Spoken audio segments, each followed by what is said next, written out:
Hello and welcome back to the plot. Today we are going to talk about spirit guides.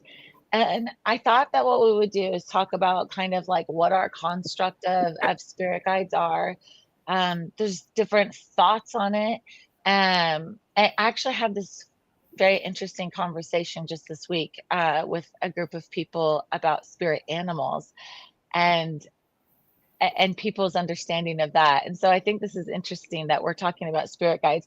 And at the same time, like different people cognize it differently, right? Like you might, people might think like spirit guides. I've heard all of these different constructs of maybe a spirit guide is someone who is here physically, and maybe it's an angel, maybe it's an animal, maybe it's something you've never experienced before, maybe it's in astral travel, multidimensional, maybe it's this inner knowing. There's all these different constructs of it, depending on how you approach it and with what beliefs and what understanding you have of science.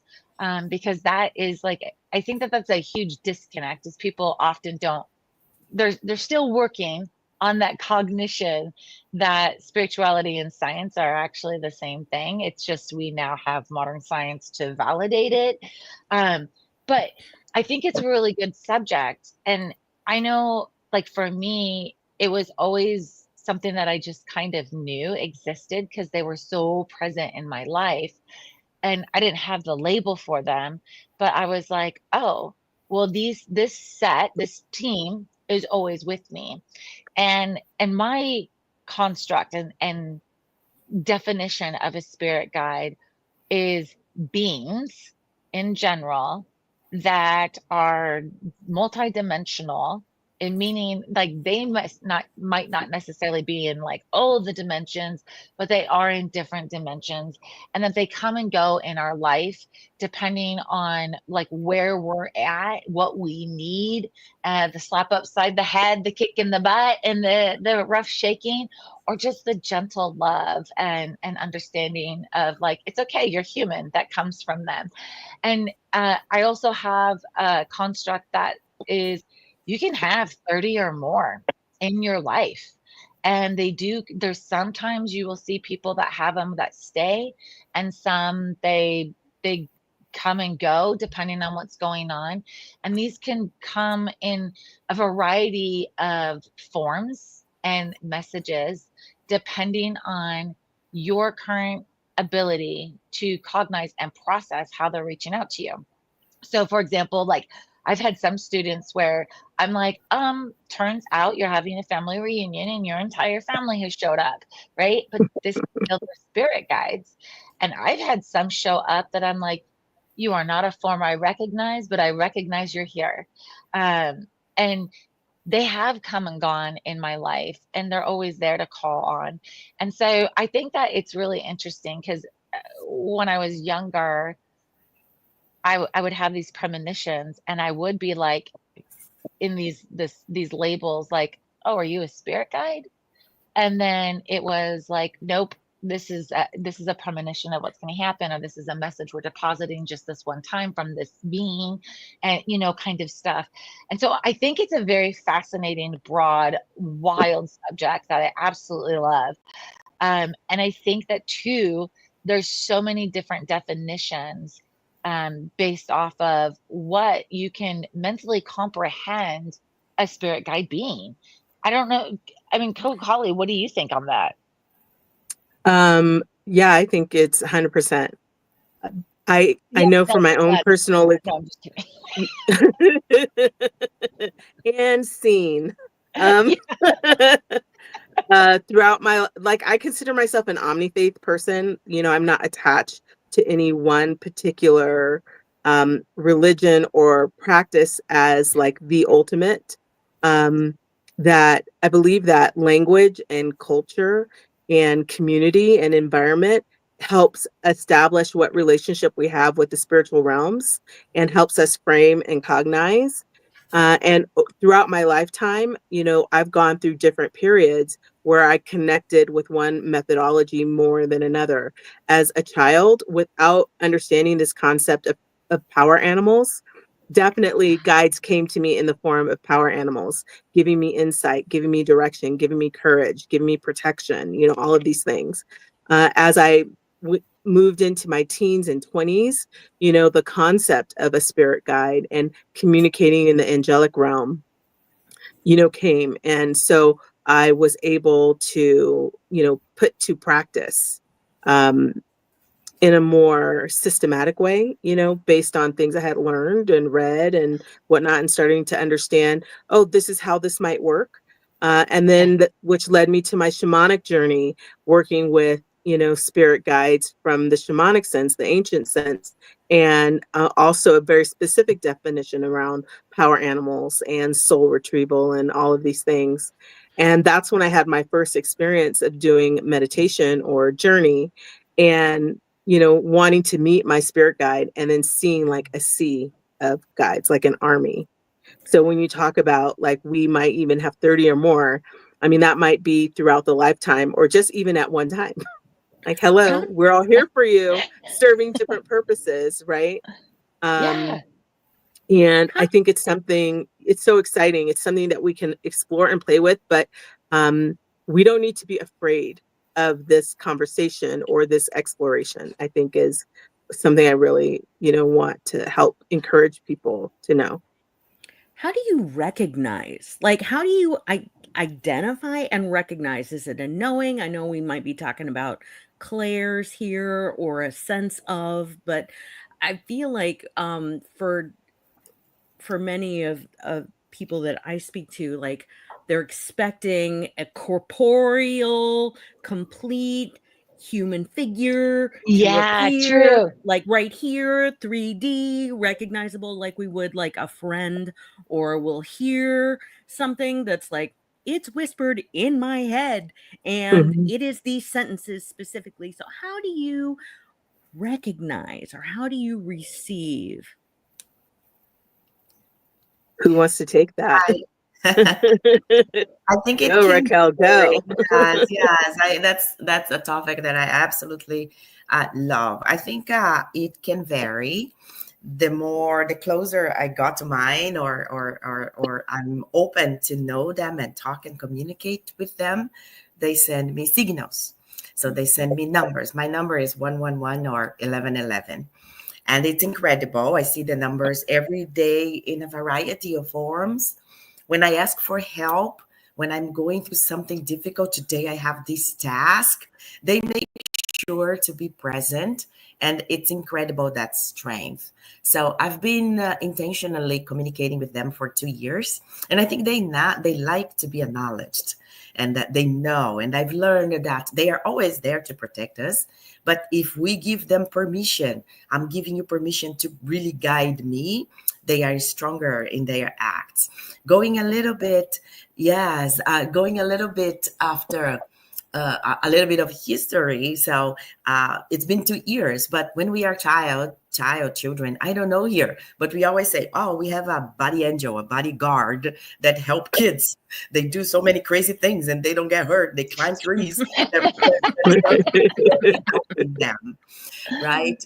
But I also think, Wendy, they also, I think it can be relatives, can be guides, can be ancestors, can be animals, and the more I've been open to it and looking for answers, I received some answers. So I was with one of these psychics and this medium guy, and my godmother contacted, and it was an amazing experience. And she described my name, and she told him he was pronouncing my name incorrectly, and she was flirting with him, and that's definitely my godmother. And she said, you are like a giraffe. You fall down, but you're always up. You fall down, but you're always with your head up. So I want you to know, when you see a giraffe, I am by you. That I Oh. see you.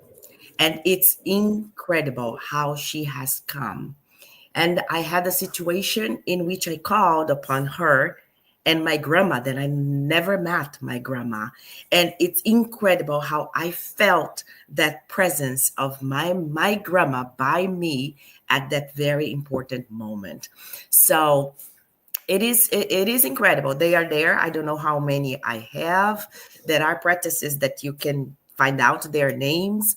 I haven't gone there yet, but I think it varies from people to people, and from your guides. They can be very funny. They can be very serious. You're gonna have this communication with them, and they are incredibly helpful. And they start sending messages in synchronicities, lyrics, like songs, books. You start seeing things like that. They catch your attention and you say, "Oh, that's a message." You start recognizing how they contact you, but it varies. Mm, I think too, like, at least for me, some of the stuff that I teach my students is there's a piece of like knowing, right? Where it's really easy to say, and I'm just saying this from my own experience, where I've had to learn other ways because I didn't know how it really happened. I just knew it did. So I would have to like reach out to my guides and be like, "Hey, how do I teach this?" Um, and so some of the things that have been really helpful is muscle testing and also using a pendulum to check your vibe. So you use your pendulum to check your vibration to make sure that you are vibrating with a higher being, with like a higher influence and purpose and connection with you, and making sure that they're there for the most auspicious outcome, or what have you. And then also muscle testing, being able to ask like, are you my guide and are you here for my higher purpose? That way you're making sure that you're connecting with someone or some being that is really there to guide you. And then also keeping in mind that you have free will. So, and it kind of reminded me with what Raquel was saying with like the family, because I've had some people that are like, well, my mom came and she said this. And I'm like, yeah, keep in mind, your mom did not change. Like your mom in the construct that is the same mom, did not become like this all knowing by crossing over or, moving on. And I think it's a good understanding of like our guides are here to guide us and give us information. Like, and they all have different purposes, right? When I had Mother Mary with me, it was all right. I apparently am now growing herbs and healing people. Like, why? Like, what's this plant for? Why am I growing this? This guy's dying. Can you help me out here? And she was like, you got to talk to the plants, my friend.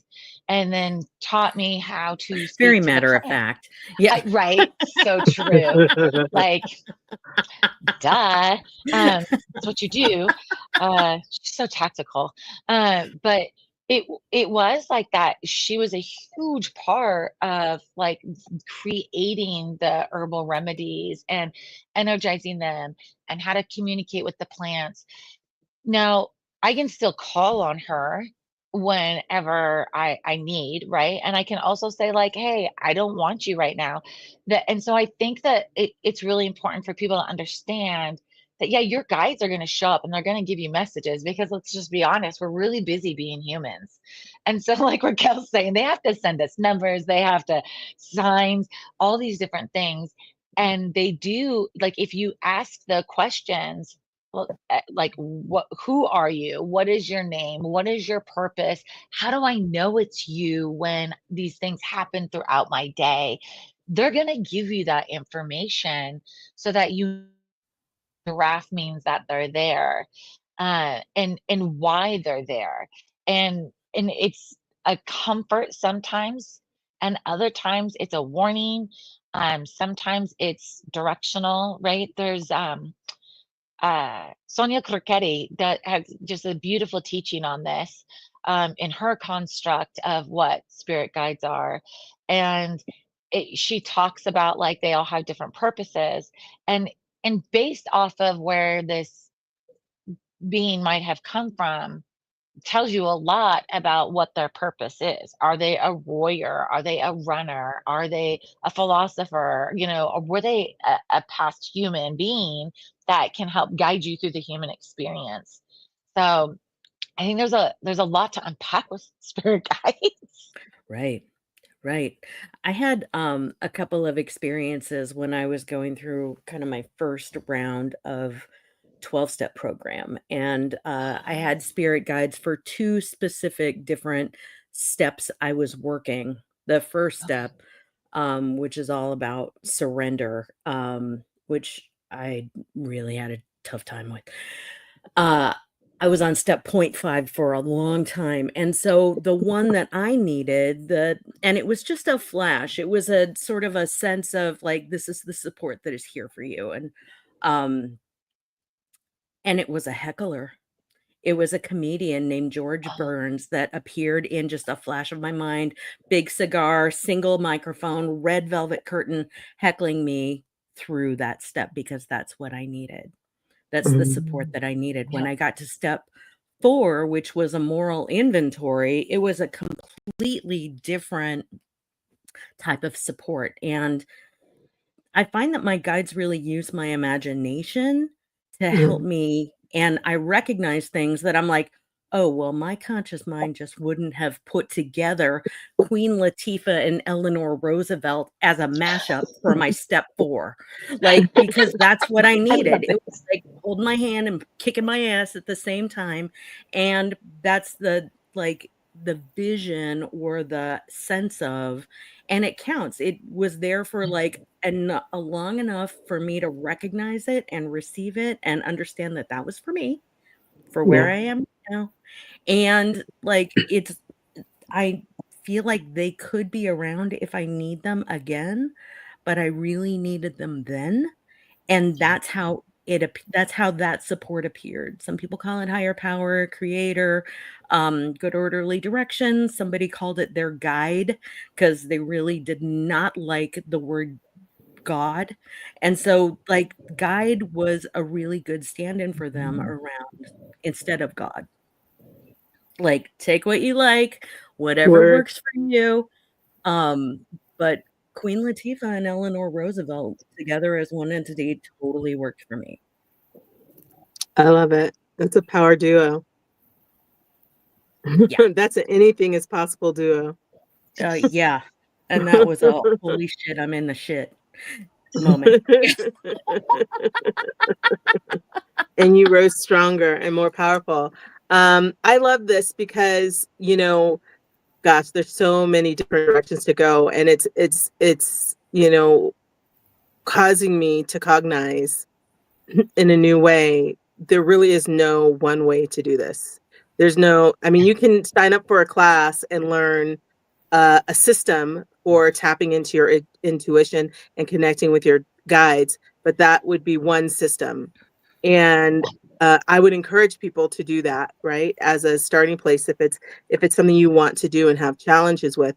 But at the same time, you can just go into nature and hug a tree and like start talking to the tree and ask for guidance and see what comes in, whether it's a sound, whether it's something, maybe you suddenly see a butterfly or a ladybug land on the tree and that has some significance to you. Or maybe you suddenly on the way home get a phone call from, an earth angel, a human who's like, boom, and it's exactly what you need. The universe will communicate with you. It's like Jessica was saying earlier on at the top that, the messages will come in a way that we can cognize, in a way that we can understand and relate to and be able to decipher what that means. I will say I went through a period where I was so busy being human that my worry brain was on hyperdrive, that my doer's brain was on hyperdrive, and that I wasn't receiving clearly for the first time in my life. And I'm one of those people who has just been born talking to, the spiritual realm. And so it was really challenging for me. And I had to slow down and ask, like, I'm so busy in survival mode right now that I'm not hearing. I don't trust that I'm hearing clearly. I don't trust that what I hear that I'm understanding clearly. And I'm not sure I trust that even if I'm understanding it clearly, that I'm implementing it properly. And so I noticed that my prayers, my divine communication shifted at that time. Like, please help me understand. Please help me see, like, give me evidence like so powerfully and so clearly that I cannot miss it, and that I can understand it and really be solid on what my next steps were. And it happened. It wasn't instantaneous, but over the period of several weeks and several months, the way communication came to me shifted to suit me for that period of time. So there's no one perfect way, and there's no one perfect way for our whole lives. Can you recall just in that period, like how you allowed yourself to slow down to receive? Because one part I'm sure was like them coming forward to you to be clear, to be loud, to be direct. And Hmm. do you recall your change or intention or how you were Hmm. meeting them? Yeah. Everything. I mean, all the And things. done. So Yeah. one was setting that intention, right? That I want to be present for this divine communication. Like, I, in this moment, have this awareness that there is a power greater than me that wants to assist me in this moment or through this period in my life. So one, I opened myself up to that. And then I made that declaration. I put that prayer out that I am open to this guidance. I want this guidance and I don't want to miss this guidance. Like, it's so valuable and important to me. And so that was sincere from my heart, right? Like, this is where the mind met the heart. Like, like, I don't want to do this without you. I trust you more than I trust myself. Um, and so I opened up, you know, uh, by making that declaration, setting that intention, and then creating space through my journaling, through following intuition, like maybe listening to music I wasn't normally listening to at that time, or opening myself up to having conversations with people who weren't a part of my everyday conversation stream, or pausing to listen to other people more deeply. Then I had the the recognition of signs, even sometimes declaring, I need a sign, and I need it to be a purple dove. Like, I don't know, something Like out of the asking. ordinary that wouldn't cross my path on an everyday place. But if I'm understanding this correctly, if I've got this right, please show me a, magnolia flower, or a poppy flower, or a monarch butterfly, or whatever kind of symbology was important to me at that time. And then I would like slow down and just look for it, you know? Yeah. And Mhm. those I signs, they showed up. I love everything that you said. I think intentionality, which is, I've heard the new superpower word, and being open to it, and making those declarations. I think getting into that state, because you get into that state that you come from your heart, as you said. So many times when I'm reading my cards, and then I talk to people, and I have many people who are curious about it, and they have so many important questions. And I tell them that's how it works. I have my guides, and let's try to connect with your guides and see what comes, and really think what you need and the answer that you need. And many times I say a word, or they see one of the images that is in my card, like, oh my God, this is my symbol. This is snake is this. Oh wow, you said that. So, and they are at that moment, they are open. And I think it is important. I like when you talked about practicing, going outside and hugging a tree, and you start paying attention to things that you've never paid attention before. And I tell my clients, like, many times they think it's a thought, but Mm. it's train your intuition. What is the first thing that comes to your mind when you have that practice? And even when you were practicing to talk to your guides, or when you have questions, when I was learning how to read cards, my mentor would tell me, like, okay, so ask this question. So what's the first thing that comes to your mind? Stuck to it, get stuck, stick to it. And it was a great practice. So I think identifying what is a thought, but when you are getting into it, you know that is not a thought. You know that is not a simple dream. You start it's not a simple song. It's not your writing, your journaling is different. You start feeling it, and that's important. I feel like that's where science comes in as well, just in terms of that part of our brains, the reticular activating system, where when my brain needs a new job, where, I'm playing a game that I made up, that I'm not winning and I'm not allowing myself to win, like I'm being a complete asshole around the stuff I'm making up for myself, right? Anyone relate?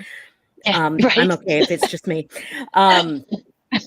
But like needing to give my brain a different job is like partially looking for the signals, like recognizing that that song that's coming in, no, that's for me.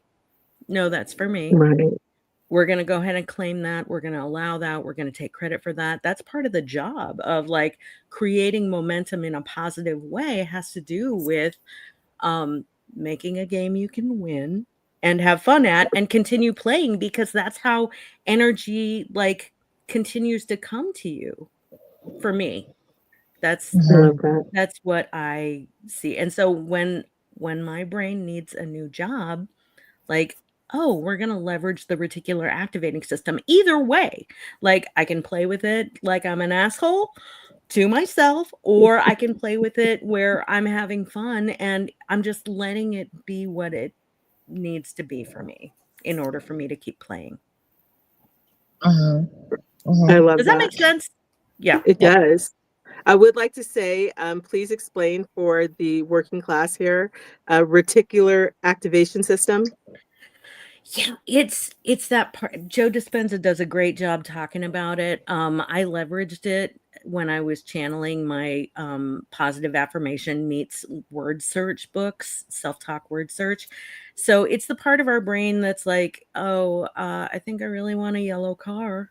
And then all of a sudden we're like, our brains are just looking for yellow cars and finding them around us. Like that whole thing where, like, I guess 10% of the population, might be less now, might be more now, I don't know, but I'm making it up. So like a certain percentage of people are looking for and shopping for a car at any one moment. It's not a lot, but if we have the thought of like, what's my next vehicle, and we decide it's a scooter, that's what we're going to see, because we're sort of like enlisting that part of our mind to find what is next for us. Similar, I feel like Raquel, when you were talking about your 111 and 1111s numbers, like, yeah, I'm on the lookout for those. Like your brain is entrained to just like find them, because that's a game you are playing and winning. That's true. Yeah. It's all awareness, right? Mm-hmm. You're saying like that's the science of awareness and manifesting. And For Becoming fun. intentionally setting Yeah. like a visual anchor, right? Mm-hmm. For a thought Yes. stream, a stream of consciousness. Yes. When we're looking for purple doves and butterflies and like magnolia flowers, like you were saying, like that's enlisting our reticular activating system. Like, don't trust me, go find your favorite scientist and look it up. right. I love But it's that. so Lots of funny, and then research out there. when you have a purple dove or something, right? Because they are able to do these things that are unimaginable. Somebody told her we had a reading, and she said, "Yo, you're gonna start seeing feathers." So feathers have always been there; they are everywhere. But I never paid attention to feathers, and I thought, "Well, but now I'm paying attention to feathers." Until I went to a tour underground. There is no way a bird would be there, just concrete. And there was a And there were feather. feathers. And I said, what? I cannot believe this feather is here. That's unbelievable. That's awesome. Hi, that's for me. Hi, It's that's being for you. open to like receiving it too. Like Mhm. I was thinking about that when you said purple dove, because how many times is someone going to be like, doves aren't purple? Well, first of all, everything's possible. Secondly, like it might not be the actual like physical bird in front of you. It could be a painting that has a purple dove in it. It could be the Right. word purple dove. Like there's all these, it's being like you're It saying, could like be that, Prince on the radio. oh my gosh. I adore it. Damn, that was good. But yeah, exactly. Like you have to be aware enough to receive whatever it is that's coming. And then you start to like pick all of them up, right? I find this all the time with like the students. I'm like, okay, now that you all know this, settle down, just get a journal. I don't want a gazillion messages a day of everyone being like, I saw this, I saw, because that's what happens, right? All of a sudden you're like, they've been here the whole time. And Right. you have this huge amount of messages coming in at once. It's like document, find the pattern, decode the messages. We'll talk next week. Because that's totally Summarize. what happens. Yeah. Yeah. In bullet points. Yeah. Yeah. Yes. It's me. Like, come on. But it is funny because you do start to really, and there's always a pattern because that's the universe. It's built on a hierarchical pattern of synergistic reciprocal energy, right? And so the pattern will keep repeating, especially since Lord knows how long they have been trying to get through to you. And now you're seeing it. And they want to, kind of like what Kel's saying, they want to assure you that they're here. They want to communicate with you. And so they're going to keep Frozen. and you're walking in the field and Mary's over here lecturing you about, are you not talking? Look at this plant. She would like water. Hey, geez, I was just going over here, but I guess we're going to stop and water now. Because it becomes so integrated into your life. And I think that it I have found, and I'd be curious to know what the rest of you think, when it comes to the animals and spirit animals, they definitely like, yeah, that you can have, I've seen like one or two with someone their whole life, but they can come and go based off of situations as well. Because I had this I've had a couple experiences, but one of the funny things that is mine is birds big time. And I know that when I have a huge flock of birds that will not leave me alone, which it's a thing, like, and it's so ridiculous that people around me were like, seriously, what the hell? Like you literally have a flock of birds following you and yelling at you. I'm like, I know. I am rejecting that message right now. I am busy. I'm going to the post office. But they always show up. It doesn't matter what kind of bird and in large quantities. And it will not go away until the transition is done. And so, like, for example, one time it first came up with other people realizing what was with crows in at the wellness center, and they were like, oh, we know when you're coming because they all show up, and then it just gets louder and louder, and until you leave, all we hear is them just like I'm like, I know, they're so annoying, and they're just like, you're gonna tell us what they're saying? And I'm like, it's a lot. It's a lot. Like this one over here is picking on me. This one over here is telling me what's going on over here. Like everyone has their things. And then the next experience of that was every single day. Again, I would be outside talking on the phone. It was summer at this point. I'm talking on the phone, and it was so loud between the songbirds and the squawking and just the variety of noises that people will be like, I don't want to talk to you when you're on your walk anymore. I can't hear you. And I'm like, I know, I cannot wait for this move to be done. They're just so loud. And it just is an ongoing thing that whenever there's a big transition that's coming through in my life, they're ridiculously loud. And I'm like, got it. And like, I have to stop and take in the messages. And I used to think, oh, once I take in all the messages, they'll go away. No, no, they do not leave until the transition is over. And I'm like, fine, we're done. Okay. Like, can we Be move done. on? Be Yeah. done So now. yeah.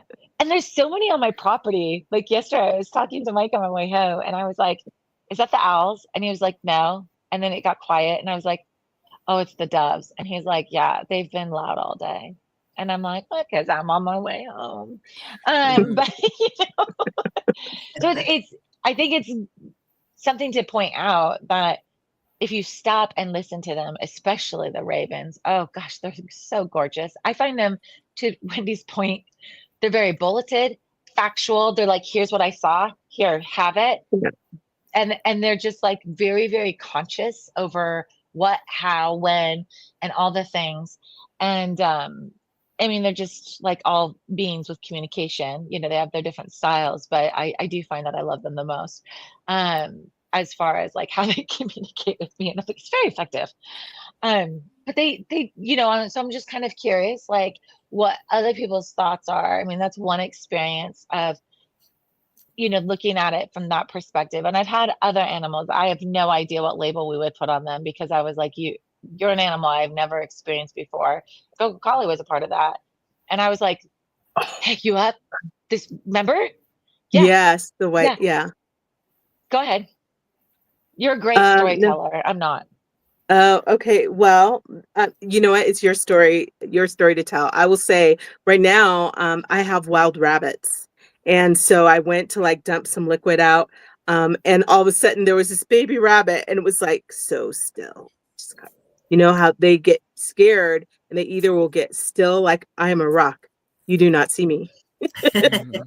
Or they'll dart off, right? And so this baby rabbit was like, you know, just so still. So then I had to stop and sing to it and chant to it and talk to it like, we're okay. I'm not going to harm you. You know, life's good here on the prairie patch. But I was also reminded that my moving here and putting my sheds up and shipping container, and they're like raised up off the ground, and it has created a sanctuary for the rabbits to be safe from the wildlife. And so since living here, I've constantly had like, you know, wild rabbits like in my habitat, and they're reminding me that this is a safe space for me and that, you know, I can embrace being here and you know, in creating safety for others as the divine has created safety for me.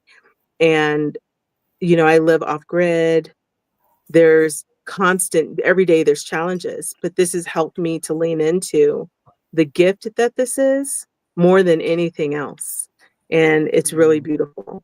I also have experienced how animals have come and gone in my life and then returned. Like as a child, the owl was very present for me and the wolf was very present for me. And then they kind of faded away and deer became very prevalent for me. And then now like in the last 10 years, the wolf returned and now the wolf has kind of faded to the back, but the owl has returned for me. So there's just so many, during different time periods, different animals have been more present or even just for a moment. And then I go and look up. I don't know how you all work with the power animals, but one of the things that I like to do, especially if I encounter a new species that I don't know a lot about, is I'll go look up about them. How do they live? What do they eat? What are their mannerisms? How do they communicate with one another? All of those things, and take that in as the medicine, as part of the medicine for me, understanding that and how am I being that? How might I be more of that? How might that open something up for me? And so I've just really appreciated my relationship with animals in that way. Come to think of it, I have not looked up rabbits. I mean, we all know that they like to propagate, but aside from that. They're also a symbol of good fortune in some cultures. It's interesting because they are a prey animal that is also very fierce. I've done a lot of work with rabbits and bunnies. I had a pretty spiritual experience around knitting bunnies for a year. And so, they're rich with symbology and meaning. I love that. Thank you. Thank you. I'm going to Mhm. look more. Mhm. Raquel, how about you? What is your experience around animals, spirit guides, that sort of stuff? I haven't had experiences with animals and guides. I think my dogs are pretty special, and I have a dog business. So it's incredible when they come here, they arrive here, how calm they are, how they like us, how they come to me. So I like that. I do Reiki on animals and dogs. So I think I haven't had any experience with any kind of animal. Now that giraffe is a big one for me, and I have birds here. I have birds everywhere, and I feed them and everything. But I think they like being here. They like being calm, and my dogs are very sensitive when things are happening. So they are a great support. So that's what I would say. Mm-hmm. I would totally say that that was one of the things that totally made me fall in love with Raquel. Is we were exchanging dog pictures, and I was like, "Oh my gosh, you're a dog person?" I think we talked about dogs for like 30 minutes, and it Yeah. wasn't like constructive. It was, I love my dog so much. Yeah. And I remember like that evening talking to my husband and being like, oh my gosh, I love her. She loves dogs like we love dogs. And she totally talks to her dogs like we talk to our dogs. And Yes. as I have like a dog in my lap right now, just she might as well be like completely out of body. She's so limp.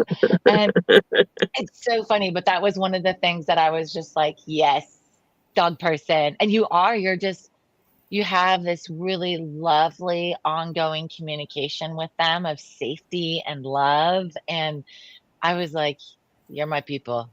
Yes. Yes, thank you. And even the way they are adopted. So even how they choose us and Mm. how, Mhm. yeah, they are twins, they're pug twins.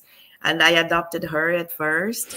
And then we went back for him because we couldn't forget about him. And he is my dog, you know? And I think so it is special. I think that they come, as I mentioned before, I've heard that animals, they are can be several souls. They don't have the strength to come as human. They can come as an animal.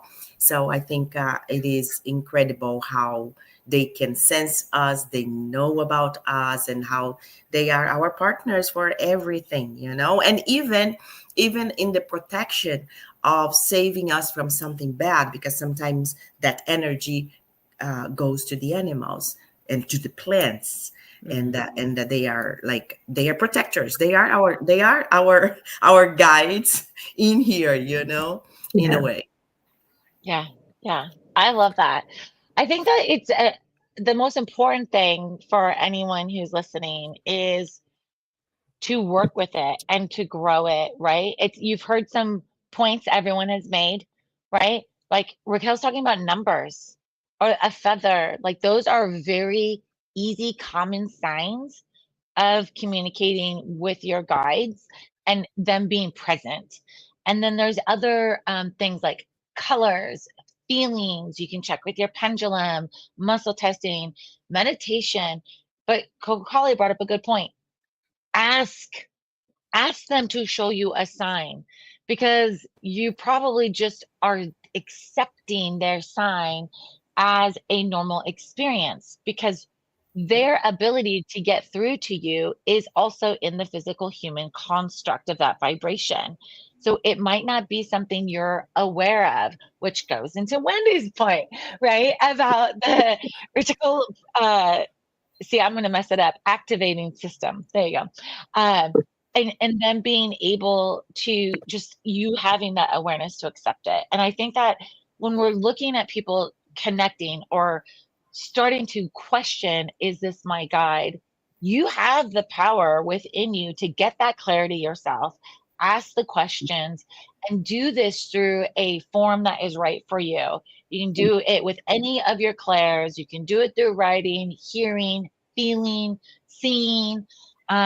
Just start with whatever clair is your strength, because that's where it's going to become the easiest for you. And if you don't know what clair is your strength, it almost always is the same strength as your actual human experience, right? I'm highly visual. That was my strength, right? But some people Right. are audible. That's their strength. So listen, right? Write whatever you need to do and play with it. Don't just move on. Play with it and let it unfold. Could I add something? Of Specifically, course. since we mentioned fear at the beginning, I've had a number of guides come in from the animal realm that are kind of, our human conditioning says that they are predators, bad, whatever, and they're scary. So mine have been in the past, there have been many, but the three that come to mind are shark for me, spider, like big, and spider genus big, and then also bats. So, like, if we could check the conditioning for a moment, I attribute this to my Scorpio moon. I'm like, "Oh, okay. Yeah. Okay. Okay. Right? Look who's here. Okay, what does that mean?" And, like, the spider appeared as a grandmother figure for Mm. me. So, like, she was fully a she was a backpack for me that I carried around, and she would let me know that she was here with a little touch on my cheek, and I'm like, "Okay, look who's here," and, like, check the conditioning, because there's something deeper if you let it be. They are there for support, not for, like, the fear of, being the next Crewman 6 in a Jaws movie. That's not it. Yeah. No, it's so true. And I think that that's why it's so important to like do Mhm. the checking with the pendulum. What vibrational level are you at? Checking, doing the muscle testing. Are you here for my higher purpose? Mhm. Because it's to get rid of those fears you have so that you can be open to that experience.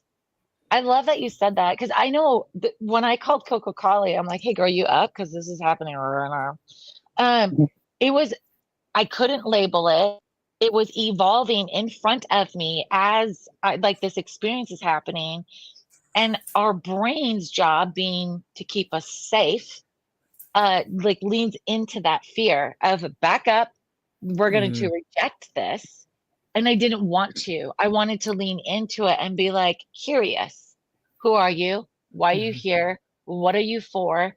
And being able to have that like I know like Coco Collie and I specifically we have this really like back and forth thing in our growth, and it's really funny. One of us will go through it through the other, but then the other ends up having to help the other person with it. So I might go off in this area, and the next week Coco Collie will be like, "This is happening." I'm like, and that's how Right. this animal experience was. I was like, I have never experienced anything like this before. I just got out of the shower. I'm trying to like move on with my day, and this thing is growing in my bathroom. She's like, "That's this," and I was like, "Okay, tell me all the things," because I needed to get in that safe space because I didn't want to fear it. I wanted to experience the whole thing, understand why they're here, what was their purpose, and see what that relationship would be like. And I think it's the same like any type of enlightenment and spiritual growth, especially once you start going into other realms and dimensions. That's the biggest challenge everyone has. I'm always like, practice, practice, practice. And then if anyone says like, I can't da da da da da, well, first of all, stop saying that. But secondly, are you practicing? Because you're Right. having to reprogram your brain out of fear. That is our societal construct, is fear. That's our karma as human beings, fear. Yeah. So you're not, especially like you said, like that spider, I would be like, fine with it, but I can totally see how that would freak some people out, especially after that arachnophobia movie, right? Yeah. Yeah. Can I I know how to add get joy something if I to got this? spiders in my hair because I'm just like, oh, okay, Rake 'em everyone out. get out Yeah. before I go inside. So, sorry, Holly, go ahead. Seriously, oh my gosh, how many times have I found an insect in this? So I just wanted to add, it's so important to stay playful as well, to Yeah. respect the process, but also not to take it so seriously. Let the logical mind fade to the background. Don't try to drive the bus with reason and logic and understanding of the material world, because what we're talking about is not of the material world. It's a whole different language, a whole different kind of experience. And so if we imagine ourselves with the imagination of a child, with the playfulness of a child, with the curiosity of a child, and approach it from that place, we might find a far more expansive and peaceful and fulfilling experience out of all of it. Mm-hmm. Yeah, I love that. This was great. You know what I think? I think I'm going to reach out to some of my animal communicators and just because of the way the conversation went and see who's available to come on because I really think we should dive into that. And I know some that are like amazing, like best-selling authors, like recognized in the industry, like they're so good. And it would be great to bring them in and have that conversation, especially with us all having animals or in our lives. So it'd be fun. Love it. That would be wonderful. Love it. Okay, I'll do Very it. cool. Stay tuned. Okay, till next week. Goodbye. Have a great week.